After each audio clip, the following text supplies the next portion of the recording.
अजीत पवार अपने समर्थकों के साथ बैठक के बाद देवेंद्र फडणवीस से मिलने के लिए उनके घर पहुंचे हैं। अजीत पवार के साथ छगन भुजबल, प्रफुल्ल पटेल भी मौजूद हैं। ये मीटिंग देवेंद्र फडणवीस के घर पर बैठक हो रही है।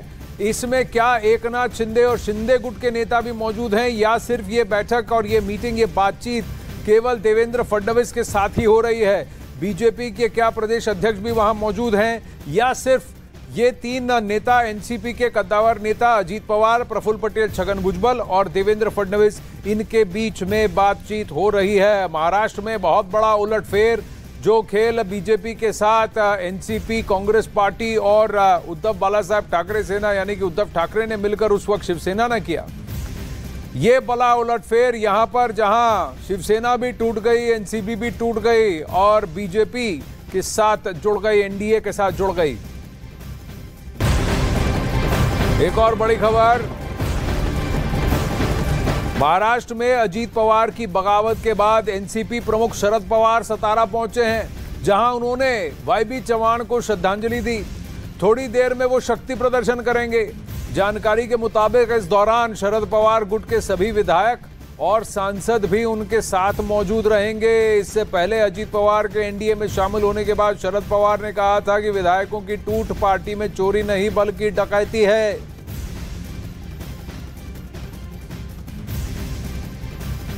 पर सब शरद पवार के रवैये से चौंके जरूर। पुणे में कल रविवार को उन्होंने जो प्रेस कॉन्फ्रेंस किया, उसकी शुरुआत उन्होंने अजीत पवार को मुबारकबाद देते हुए किया। उन्होंने ये कहा कि प्रधानमंत्री नरेंद्र मोदी का जो आरोप लगा था इन पर कि एनसीपी के कुछ नेता इरिगेशन और बाकी स्कैमों में फंसे हैं, उन्हीं नेताओं को आज सर पर चढ़ाकर उनको मंत्री पद भी दिया गया और डिप्टी सीएम की शपथ भी दिलाई गई। पिछली बार याद होगा जब सुबह 5 बजे देवेंद्र फडणवीस और अजीत पवार ने शपथ ग्रहण किया था, तब शरद पवार ने इसे सीधा धोखा कहा था, पीठ पर छुरा भोंकना कहा था और अजीत पवार को लताड़ लगाई थी। लेकिन इस बार अजीत पवार को डांटने से, कुछ भी फटकार लगाने से बचे हैं शरद पवार। सुप्रिया सुले ने भी उन्हें अपना दादा भाई कहकर ही कहा है, धोखा नहीं कहा है।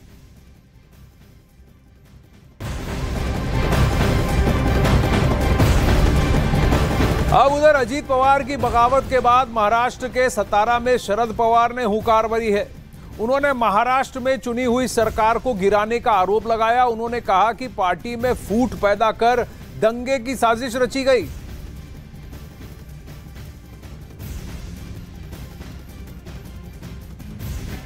शांततेवर विश्वास असलेल्या या शक्तींना धक्का देणाऱ्या ज्या प्रवृत्ती आहेत त्या पूर्ण फळानं बाजूला करू आणि पुन्हा एकदा महाराष्ट्र प्रगतीच्या आणि सामान्य माणसाच्या हितासाठी कष्ट करणाऱ्यांचे राज्य ही अवस्था आपण निर्माण करू। विवेक गुप्ता और दिवाकर इस वक्त लाइव जुड़ रहे हैं। कैसे देखेंगे आप? गाड़ी से कहीं कहीं प्रवास पे निकले हैं। दिवाकर कहां से कहां की ओर जा रहे हैं? और विवेक गुप्ता तो मुंबई शहर में ही दिख रहे हैं हमें, लेकिन दिवाकर बताइए कि शरद पवार का रवैया क्या चौंकाने वाला है? एनसीपी का चेहरा मैं हूं, पार्टी मेरी है, वो कहते हैं, लेकिन फिर भी अजीत पवार को वो फटकार नहीं लगाई। उन्होंने कहा ठीक है, वो उनके साथ जा रहे हैं, पार्टी आगे चला रहे हैं। देखिए आनंद, शरद पवार ने कहीं ना कहीं थोड़ी गलती तो की है, क्योंकि पहले उन्होंने कहा कि मैं इस्तीफा दे रहा हूं, आगे दूसरे नेतृत्व को आना चाहिए ताकि वो पार्टी का नेतृत्व करे। लेकिन बाद में 2-3 दिनों बाद फिर वो वापस अपना इस्तीफा ले लेते हैं, अपनी घोषणा वापस ले लेते हैं और पार्टी के अध्यक्ष बन जाते हैं। लेकिन 10 जून को जो दिल्ली में अधिवेशन होता है एनसीपी का, उसमें सुप्रिया सुले और प्रफुल्ल पटेल 2 लोगों को कार्यकारी अध्यक्ष बना दिया जाता है, लेकिन अजीत पवार को कोई बड़ी जिम्मेदारी नहीं दी जाती है, जिससे अजीत पवार की नाराजगी खास तौर पर उभरकर सामने आती है। और दूसरी अहम चीज, इस पूरे मामले में शरद पवार भले ये कह रहे हों कि उन्हें कुछ जानकारी नहीं थी, लेकिन शरद पवार के बारे में सबको पता है कि शरद पवार की कथनी और करनी में हमेशा फर्क रहा है। चाहे वो 2019 का विधानसभा चुनाव हो या फिर शिवसेना के साथ गठबंधन करने की बात हो, शरद पवार लगातार इनकार करते आ रहे थे कि वो शिवसेना के साथ नहीं जाएंगे, विपक्ष में बैठेंगे। लेकिन अंत में चाणक्य बनकर उन्होंने न सिर्फ एमबीए बनाई बल्कि उद्धव ठाकरे को मुख्यमंत्री भी बना दिया। दूसरी अहम चीज, पार्टी में अजीत पवार उनके करीबी नेताओं के साथ इतना बड़ा कदम उठाते हैं, इतनी बड़ी बगावत कर देते हैं और शरद पवार को पता भी ना हो, ये माना ही नहीं जा सकता। क्योंकि शरद पवार पार्टी के सर्वे सर्वा हैं, उनके बिना कोई भी नेता कोई कदम नहीं उठाता है।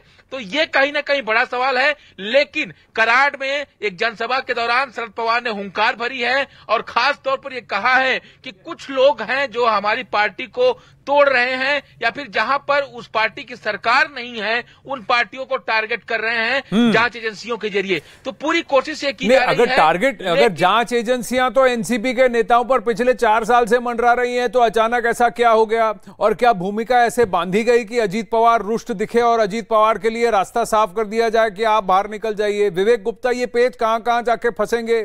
संजय राउत का जो कहना है, एक और गुगली उन्होंने फेंक दी। उन्होंने कहा कि अभी देखिए एकनाथ शिंदे और 16 विधायक अभी डिस्क्वालीफाई होंगे, अजीत पवार सीएम बन जाएंगे।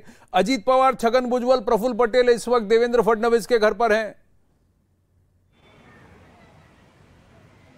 बिल्कुल शिकानंद, देखिए अभी सबसे ज्यादा एक्शन इस बंगले में हो रहा है। देवेंद्र फडणवीस जो महाराष्ट्र के डिप्टी सीएम है, बीजेपी के बड़े नेता हैं, पूरा एक्शन इस बंगले के अंदर हो रहा है। और इस बंगले के अंदर जो मीटिंग हो रही है, बंद कमरे में सिर्फ 5 लोग हैं। देवेंद्र फडणवीस, अजीत पवार, छगन भुजबल, प्रफुल्ल पटेल और उनके कुछ पीए। ये सिर्फ 4 से 5 लोग हैं जो अंदर इस बंगले में मीटिंग कर रहे हैं। 2 अहम मुद्दे हैं। पहला मुद्दा है कि जिस तरीके से एनसीपी के स्टेट प्रेसिडेंट जयंत पाटिल ने डिस्क्वालिफिकेशन की पिटीशन स्पीकर को दी है और स्पीकर से जल्द मांग की है कि इसकी सुनवाई की जाए और 9 के 9 एमएलए जो एनसीपी से बागी हो गए हैं उन्हें डिस्क्वालीफाई किया जाए। पहला मुद्दा। दूसरा मुद्दा यह है कि मंत्रिमंडल विस्तार जो पिछले 1 साल से नहीं हो पा रहा था, जिसमें शिंदे कैंप जब अपने लोगों को लेके आए थे तब से मंत्रिमंडल का विस्तार नहीं हो पा रहा था। अब जो मंत्रिमंडल का विस्तार वो 1 हफ्ता या 10 दिन बाद होने वाला है। तो इसमें एनसीपी के अजीत पवार, प्रफुल्ल पटेल मांग करेंगे कि उनके जो 9 लोग आए हैं एनसीपी से बीजेपी सिंधुगुट में, उनको क्या क्या पोर्टफोलियो मिलना चाहिए, क्या क्या पोर्टफोलियो देना चाहिए। ये 2 अहम मुद्दे पे ये अंदर मीटिंग चल रही है। लेकिन सबसे बड़ी बात जो आप दिवाकर से पूछे थे उसका जवाब मैं भी देना चाहूंगा। कल शरद पवार ने एक प्रेस कॉन्फ्रेंस की थी और उनसे पूछा गया था कि इस पर कानूनी कार्रवाई आप लेंगे कि नहीं लेंगे, एक्शन, लीगल एक्शन करेंगे कि नहीं करेंगे। इस पर शरद पवार ने साफ तौर पर कह दिया था कि वो कोर्ट नहीं जाएंगे लेकिन जनता भी जरूर जाएंगे। तो कहीं ना कहीं इंडिकेशन जरूर मिल रहा है आनंद कि ईसी के पास जाएंगे, जनता के पास जाएंगे लेकिन कोर्ट नहीं जाएंगे, ये कहा गया है। तो जनता के पास तो जा रहे हैं शरद पवार, ये कहीं ना कहीं बहुत बड़ा खेल तो नहीं है। अब ये शतरंज की बिसात जो है राजनीति की, ये कौन बिछा रहा है, इसमें कौन खेल रहा है? बीजेपी और उनकी टॉप लीडरशिप थिंक टैंक खेल रही है वाया देवेंद्र फडणवीस, या शरद पवार खेल रहे हैं वाया अजीत पवार? यह बहुत बड़ा प्रश्न है। अजीत पवार समेत 9 विधायकों की बगावत के बाद एनसीपी में हड़कंप मचा हुआ है। जहां शरद पवार ने जनता के बीच जाकर फिर एनसीपी को मजबूत करने की बात कही है, वहीं एकनाथ शिंदे ने महाराष्ट्र में ट्रिपल इंजन की सरकार की बात कही है।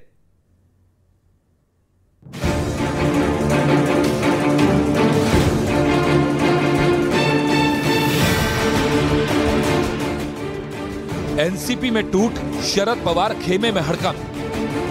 शरद पवार आगे क्या करेंगे? शरद पवार के शक्ति प्रदर्शन से बनेगी बात। एनसीपी में 2 फाड़ के बाद सवाल है कि शरद पवार के पास पार्टी को बचाने के लिए क्या विकल्प हैं? क्या एनसीपी पूरी तरह से अजीत पवार की हो जाएगी, या शरद पवार के शक्ति प्रदर्शन से एनसीपी का सियासी संकट खत्म हो जाएगा? पार्टी में टूट के बाद शरद पवार ने तो यहां तक कह दिया है कि पार्टी में विधायकों की टूट नहीं, चोरी नहीं, डकैती है। वैसे एनसीपी ने विधानसभा स्पीकर से 9 बागी विधायकों को अयोग्य ठहराने की मांग की है। डिस्क्वालिफिकेशन पिटीशन हमने भेजा है और व्हाट्सएप पे भी मैंने उनको कॉपी भेजी है डिस्क्वालिफिकेशन की। फिजिकली भी उनको डिस्क्वालिफिकेशन का हमारा पिटीशन फिजिकली भी पहुंचाने की व्यवस्था हमने अभी की है। इलेक्शन कमीशन ऑफ इंडिया को हमने लेटर लिखे ये कहा है कि हमारे इसमें 9 लोगों ने ऐसा किया है। एनसीपी नेता अजीत पवार की बगावत के बाद एनसीपी में सियासी भूचाल आ गया। अजीत पवार ने रविवार को कई विधायकों के साथ बगावत कर ली और एनडीए में शामिल हो गए। एनसीपी ने इसे बीजेपी की साजिश बताया और बीजेपी पर एनसीपी को तोड़ने का आरोप लगाया। पार्टी का विषय नहीं है, एक विचारसरणी का विषय है। बीजेपी का हर वक्त प्रयास यही होता है कि आगे जो कंपटीशन है वो कंपटीशन को कहीं ना कहीं तो खत्म करनी चाहिए। उधर खबर है कि अजीत पवार ने दावा कर दिया है कि उनके साथ एनसीपी के 40 विधायकों का समर्थन है, जबकि एनसीपी में बड़ी फूट से पार्टी में खलबली मच गई। उधर कानून के कई जानकार एनसीपी में पड़ी फूट को पिछले साल शिवसेना में जैसा हुआ उससे तुलना कर रहे हैं। शिवसेना के ज्यादातर विधायक एकनाथ शिंदे के साथ खड़े हो गए थे और देखते ही देखते महाराष्ट्र की उद्धव ठाकरे की सरकार गिर गई और शिवसेना पर पूरी तरह से एकनाथ शिंदे का कब्जा हो गया। हालांकि मामला अभी भी कोर्ट में लंबित है, जबकि अजीत पवार की बगावत के बाद एनसीपी की कार्यकारी अध्यक्ष सुप्रिया सुले ने तंज कसा है। अभी देखते, आज ही तो हुआ है भैया, बच्चा अभी तो पैदा हुआ है कि थोड़ा सांस तो लेने दो, देखते आगे आगे क्या होता है। जबकि महाराष्ट्र की राजनीति को समझने वाले कई विश्लेषक दावा कर रहे हैं कि लोकसभा चुनाव से पहले बीजेपी ने बड़ा दांव खेल दिया है। पहले शिवसेना और अब एनसीपी में फूट का फायदा बीजेपी को हो सकता है। अजीत पवार महाराष्ट्र की सियासत पर अच्छी पकड़ रखते हैं, जबकि बीजेपी और एकनाथ शिंदे गुट मिलकर विपक्ष के लिए मुश्किल खड़ी कर सकते हैं। अब आपको एनसीपी में अजीत पवार की बगावत के बाद क्या परिस्थिति है ये बता देते हैं। जरा आंकड़ों को ध्यान से समझ लें कि किसके पास कितनी क्षमता है। 35 एमएलए, 53 एमएलए हैं एनसीपी के पास, क्योंकि एक विधायक की मृत्यु हो गई तो 53 है। 53 में से टूट के लिए जरूरी 36 विधायक हैं। 35 विधायकों के सिग्नेचर प्लस अजीत पवार, ये नंबर अजीत पवार खेमा कहता है। उनका कहना है, दावा है कि 42 से ज्यादा एमएलए उनके साथ हैं। अजीत गुट का दावा कि 40 से ज्यादा विधायक उनके पास हैं। 35 से 36 के सिग्नेचर्स ऑलरेडी उनके पास हैं।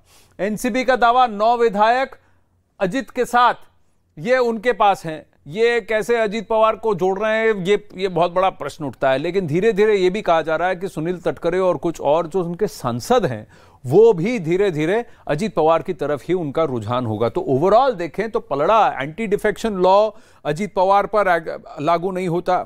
यहां पर कोई विप जैसी परिस्थिति भी नहीं है। लेकिन हां, पार्टी का कंट्रोल, पार्टी सिंबल का कंट्रोल क्या अजीत पवार के पास हो सकता है, यह बहुत बड़ा प्रश्न है। वर्किंग प्रेसिडेंट अजीत पवार के साथ हैं, पार्टी प्रेसिडेंट शरद पवार के साथ हैं। चलिए विवेक गुप्ता और दिवाकर से पूछते हैं कि यह पेच कहां पर जाकर उलझेगा। पार्टी का चिन्ह और पार्टी का कंट्रोल एमएलए से तो डिसाइड नहीं होता, काडर और पार्टी के कॉन्स्टिट्यूशन के हिसाब से होता है। विवेक, पार्टी का कॉन्स्टिट्यूशन क्या कहता है एनसीपी का? अजीत पवार क्या दावा ठोक सकते हैं कि घड़ी का चिन्ह मेरा है, एनसीपी नाम मेरा है? आनंद, देखिए इस पूरे मामले में अजीत पवार ने दावा ठोक सकते नहीं है, बल्कि दावा ठोक दिया है। कल की प्रेस कॉन्फ्रेंस में उन्होंने पूछा कि एनसीपी में वो हैं या नहीं है, शरद पवार के साथ दे रहे हैं या नहीं दे रहे हैं, तो उनका सिर्फ एक ही लाइन था कि हम सब एनसीपी में, एनसीपी मेरी पार्टी है और जितने विधायक, सांसद और वर्किंग कमेटी के मेंबर हैं वो सब मेरे साथ हैं। लेकिन सबसे बड़ा सवाल खड़ा हो रहा है कि आखिरकार नंबर कितने हैं। नंबर को पूछने के बाद अजीत पवार ने खुलकर जवाब नहीं दिया। उनका साफ तौर पे कहते हैं सारे विधायक उनके साथ हैं। अगर हम पेपर की बात माने तो सिर्फ ऑन पेपर, ऑन रिकॉर्ड जो है वो 9 एमएलए अजीत पवार के साथ है, इंक्लूडिंग अजीत पवार। लेकिन अजीत पवार का खेमा दावा कर रहा है कि 53 में से 40 से ज्यादा विधायक उनके पास हैं। अब एंटी डिफेक्शन लॉ, अगर 40 से ज्यादा विधायक उनके पास है तो एंटी डिफेक्शन लॉ नहीं बनता है। सांसद उनके साथ है, वर्किंग कमेटी उनके साथ आता है। लेकिन शरद पवार और सुप्रिया सुले और जयंत पाटिल जो दूसरे पक्ष में, उनका दावा है कि सिर्फ और सिर्फ 9 लोग गए हैं और 9 लोग में से अगर शरद पवार पर्सनली बागी विधायकों को फोन करना शुरू करेंगे तो 9 में से 9 वापस आएंगे। इस बात का दावा सुप्रिया सुले और जयंत पाटिल दोनों कर रहे हैं। अब सबसे बड़ा सवाल, पर क्या वो फोन करेंगे कि नहीं, ये बहुत बड़ा प्रश्न है। ये बहुत बड़ा प्रश्न है कि क्या वो फोन करेंगे कि नहीं, क्योंकि अब की बार पिछली बार की तरह कटु वाक्य उन्होंने नहीं कहे। वो जो सारे विधायकों को घेर कर एक शक्ति प्रदर्शन की बात थी वो सब नहीं हो रही है। दिवाकर, एक बात बताइए, यहां पर पलड़ा किसका भारी है लीगली? चुनाव सिंबल को लेकर ये कह रहे हैं कि इलेक्शन कमीशन के पास जाएंगे। जो सदन की बात होगी वो अलग, जो बाहर पार्टी कंट्रोल की बात है वो अलग है। देखिए आनंद, जो नियम कानून के तहत चुनाव आयोग ने उद्धव गुट और शिंदे गुट के मामले में फैसला दिया था, वो आपको याद होगा। शिंदे गुट के पास संख्या ज्यादा थी, सांसद उनके पास ज्यादा थे, और वही दावा इस वक्त अजीत पवार कर रहे हैं कि उनके पास विधायकों की भी संख्या ज्यादा है और इसके अलावा उनके पास सांसद जो है एनसीपी के वो भी उनके पास हैं। तो ऐसे में जो दावा अजीत पवार कर रहे हैं, अब तक उस पर खुलकर उन्होंने पत्ते नहीं खोले हैं। सिर्फ 9 विधायक वो जिन्होंने मंत्री पद की शपथ ली है, अब तक वही नजर आए हैं। बाकी के विधायक कौन कौन से हैं, उनके नामों का खुलासा होना अभी बाकी है। लेकिन एक बड़ा सवाल शरद पवार पर भी है। शरद पवार इतने शांत कैसे रह सकते हैं? इतना बड़ा घटनाक्रम हो जाता है, अजीत पवार पूरी पार्टी तोड़ देते हैं मुंबई में और शरद पवार पुणे में ही रह जाते हैं और फिर मुंबई जाने के बजाय मुंबई संभालने की जिम्मेदारी सुप्रिया सुले को और जयंत पाटिल को दे दी जाती है। जिस वक्त एनसीपी को सबसे ज्यादा जरूरत शरद पवार की थी कि उनके ही भतीजे ने जो है उनके करीबी नेताओं के साथ इस तरह का कदम उठाया है, तो जाहिर तौर पर उन्हें उस वक्त मुंबई में होना चाहिए था। लेकिन शरद पवार कर क्या रहे हैं? पुणे में कल रुके, आज पुणे से कराड़ से सतारा गए हैं और सतारा से फिर शाम को 3:30 बजे के आसपास जो है वो मुंबई के लिए रवाना होंगे। ग्राउंड पर माहौल भी तो भांपेंगे। इंटरेस्टिंग बात यह है दिवाकर की इंद्रजीत सिंह जो कि अनिल देशमुख के वकील थे, वो कल राजभवन में मौजूद थे और अनिल देशमुख आज शरद पवार के साथ वहां कराड़ और सतारा में मौजूद हैं। तो बड़ा इंटरेस्टिंग खेल चल रहा है यहां। उधर मध्य प्रदेश के मुख्यमंत्री शिवराज सिंह ने बड़ा दावा किया है। उन्होंने कहा कि महाराष्ट्र में विपक्ष समाप्त हो गया है। उन्होंने कहा कि महाराष्ट्र में एनसीपी और शिवसेना खत्म हो गई है और कांग्रेस तो बची है। सुनिए शिवराज जी क्या कहते हैं। कर्मों का परिणाम है। अब अपोजिशन लगभग महाराष्ट्र में खत्म है। शिवसेना भी गई, एनसीपी भी गई, देश तो मोदी जी के पीछे खड़ा है और बाकी जगह भी अब देखिए क्या होता है। अब वहां पर धीरे धीरे कांग्रेस ने आवाज उठाना शुरू किया है। एनसीपी ने जितेंद्र आव्हाड को एलओपी मनोनीत किया तो कांग्रेस ने कहा बड़ी पार्टी तो अब हम हैं, एलओपी हमारा होना चाहिए, ऑपोजिशन पार्टी में लीडर ऑपोजिशन हमारी पार्टी से होना चाहिए।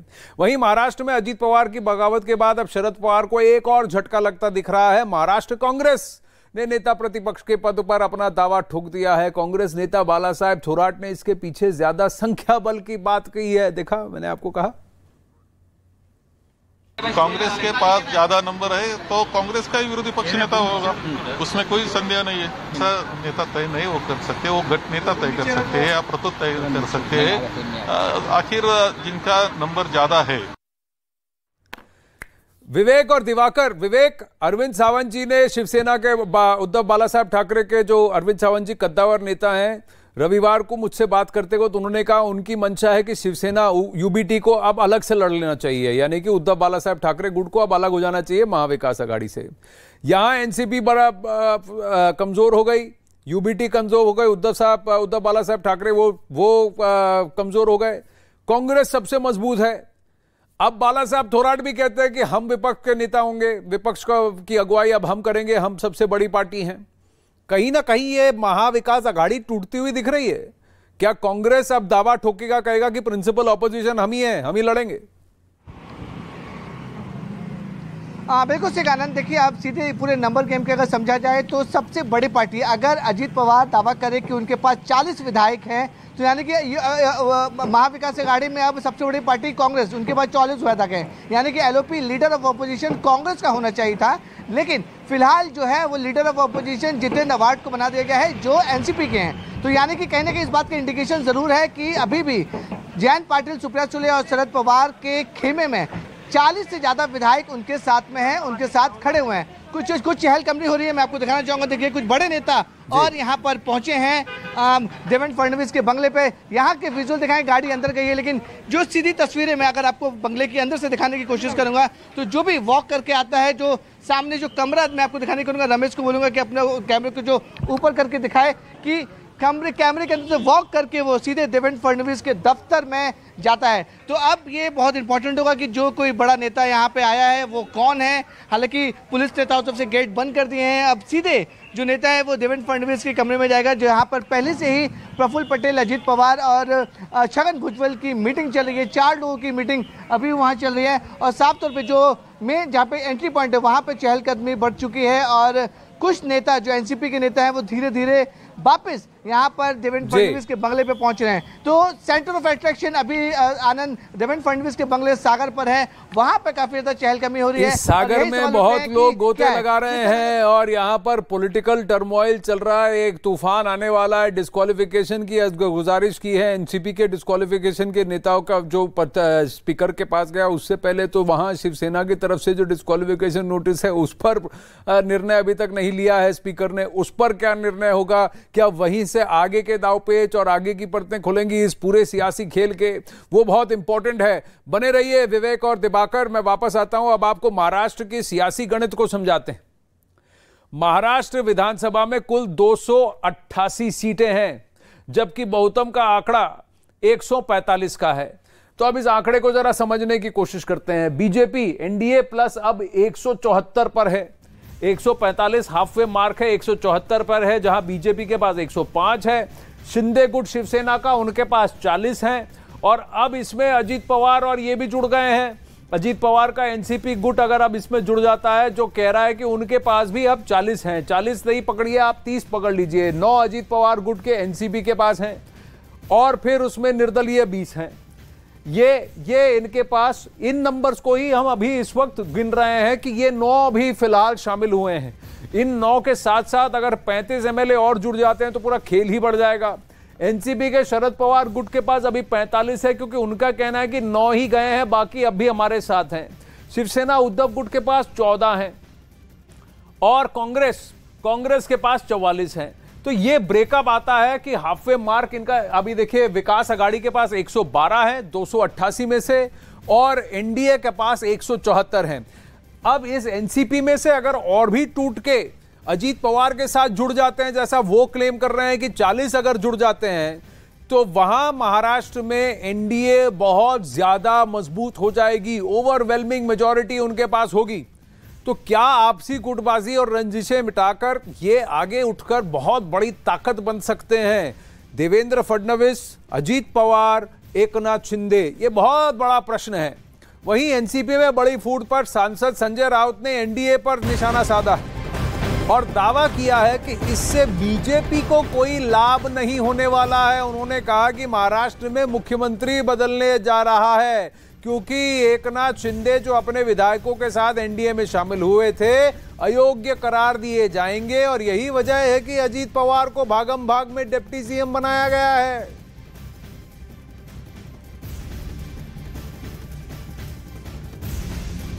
हमारे साथ में संजय राउत जी हैं। सर, महाराष्ट्र में जो पॉलिटिक्स और पूरी तरीके से सरकार में उलटफेर हुआ है सब कुछ, इस पर क्या कहना चाहेंगे? देखिए, सरकार में क्या उलटफेर हुआ है और राजनीति में क्या इतना बड़ा भूचाल या भूकंप आया है, कुछ नहीं है। ये तो होने वाला ही था। बात ऐसी है कि अजीत पवार का कैबिनेट में डिप्टी सीएम का पद देना है, उसका इंडक्शन करना, यानी सबसे पहले ये एकनाथ शिंदे जो हमसे तोड़ दिया, उसको चैलेंज है। आने वाले दिनों में मुख्यमंत्री बदल जाएगी। अजीत पवार मुख्यमंत्री होने जा रहा है, अगस्त तक अजीत पवार मुख्यमंत्री बन जाएगा। तो जो हमारे से 40 लोग वहां गए, वो तो बीच में लटक गए। दिवाकर और विवेक गुप्ता इस वक्त हमारे साथ हैं। जो हमारे से 40 गए वो लटक गए, जो वहां से 40 आएंगे उनका क्या होगा, किस किस को अकोमोडेट किया जाएगा? दिवाकर, स्पीकर के पास ये अभी भी स्पीकर के पास है ये निर्णय, और स्पीकर को सुप्रीम कोर्ट ने हिदायत दी है कि स्पीकर पहले जल्द से जल्द इस पर निर्णय ले और सही तर्ज पर निर्णय ले और पार्टी के कॉन्स्टिट्यूशन के हिसाब से निर्णय ले। विवेक गुप्ता के यहाँ हलचल है, अगर कोई नेता से बात करते हैं तो सीधा विवेक पर जाएंगे, पर दिवाकर जवाब दीजिए। तो क्या ये पॉसिबिलिटी है कि एकनाथ शिंदे अगले 15 दिनों में मुख्यमंत्री नहीं रहेंगे?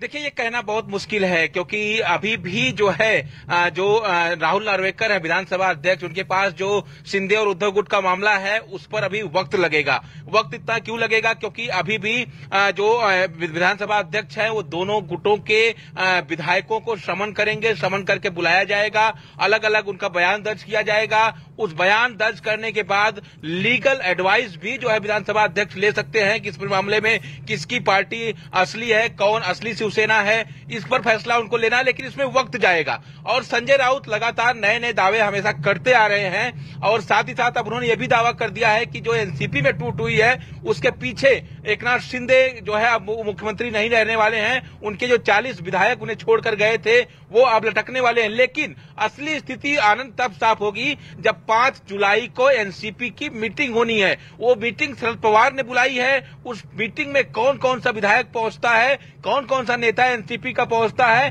बहुत सारी चीजें उसमें साफ हो जाएंगी कि कितने विधायक एनसीपी अजीत पवार के साथ है और कितने शरद पवार के साथ। तो अभी जो कयासों का दौर चल रहा है, दावों का, अब हम नहीं करेंगे साहब, हम नहीं करेंगे। और साहब ने हमको ये बताया था कि नहीं जितेंद्र, वो नहीं करने वाले, वो मुझे बोल के गए। ऐसा है पिताजी के उम्र के वो है, हर बच्चे को उन्होंने 30-30, 40-40 साल जाना है। अगर वो 40 साल पुराना बच्चा बाप को आके कहता है कि मैं नहीं करने वाला हूं, तो बाप उस पर भरोसा क्यों नहीं दिखाएगा? ये तो बच्चे को शर्म लगनी चाहिए कि 80 साल के बाप को मैं झूठ बोल के काम किया हूं। बाप क्या फिर से जीतेगा इस बार? जैसे अब बाप जीतने के लिए ही मैदान में उतरा है, नहीं तो कोई करार नहीं जाता था और कहता कि आज से मेरी लड़ाई शुरू हो गई। सर अजित पवार ने